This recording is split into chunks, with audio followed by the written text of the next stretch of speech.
प्लासी की लड़ाई में जितने लोग मैदान में लड़ रहे थे उससे ज्यादा लोग मैदान के बाहर खड़े होकर तमाशा देख रहे थे, लड़ाई का परिणाम सुनने की प्रतीक्षा कर रहे थे। देश के भाग्य का निर्णय होने जा रहा था, मगर उस निर्णय में सारा देश शामिल नहीं था। विदेश मंत्री के नाते मैं अफगानिस्तान गया था। आपको सुनकर ताज्जुब होगा, अफगानिस्तान के अपने मेजबानों से मैंने कहा मैं गजनी जाना चाहता हूं, गजनी। पहले वो मेरी बात उनकी समझ में नहीं आई, कहने लगे गजनी तो कोई टूरिस्ट स्पॉट नहीं है, गजनी में कोई 5 स्टार होटल नहीं है, गजनी में आप जाकर क्या करेंगे, गजनी में आप जाकर क्या देखेंगे। मैं उन्हें पूरी बात नहीं बता सकता था।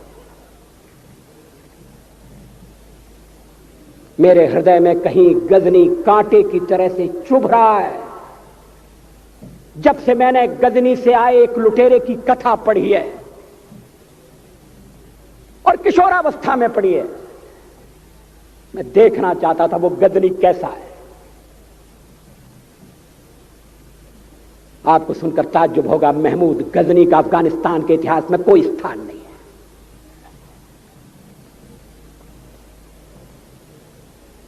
गजनी छोटी सी जगह है, छोटा सा गांव है।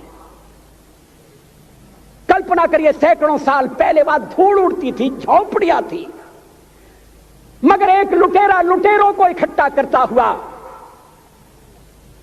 सोने की चिड़िया को लूटने के लिए चला आया। आपस की फूट से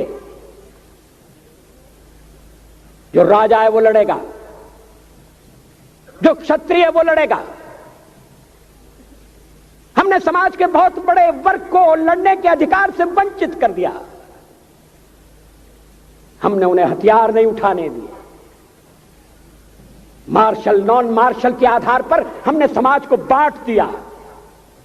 वो लुटेरा सोमनाथ के मंदिर तक चला गया। पुजारी देखते रहे।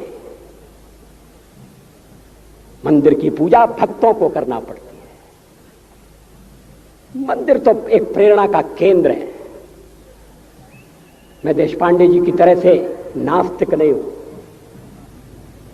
मगर उनकी नास्तिकता में भी जो आस्तिकता है मैं उसका आदर करता हूं, उसका सम्मान करता हूं।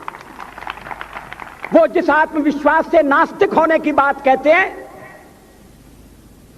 तो मैं उनसे कहना चाहता हूं वो सचमुच में नास्तिक नहीं है। जिसकी आस्तिकता है, जिसका विश्वास है, वो नास्तिक कैसे हो सकता है? विश्वास किसमें है यह बड़ी बात नहीं है, विश्वास है या नहीं। हमने समाज के बहुत से बड़े वर्ग को विश्वासहीन बना दिया।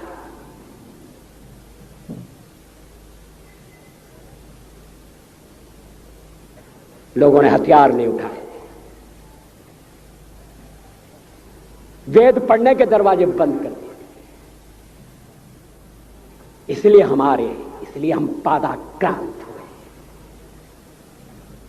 अफगानिस्तान में मैंने एक बात और देखी। मुझे जिस होटल में ठहराया गया उसका नाम था कनिष्क। अफगानिस्तान एक मुस्लिम देश है। मुझे बड़ा ताज्जुब हुआ। मैंने कहा कनिष्क यहां कहां से आया? तो मेरे साथ अफगानिस्तान के विदेश मंत्री थे। मैंने कहा कनिष्क आपका कौन लगता है, कनिष्क से आपका क्या संबंध है? कहने लगे कनिष्क हमारा पूर्वज है, कनिष्क हमारा पुरखा है। He was one of our forefathers। मैंने कहा तब तो हमारे आपके पुरखे एक हैं। अफगानिस्तान के लोगों ने उपासना पद्धति बदली है, संस्कृति नहीं बदली।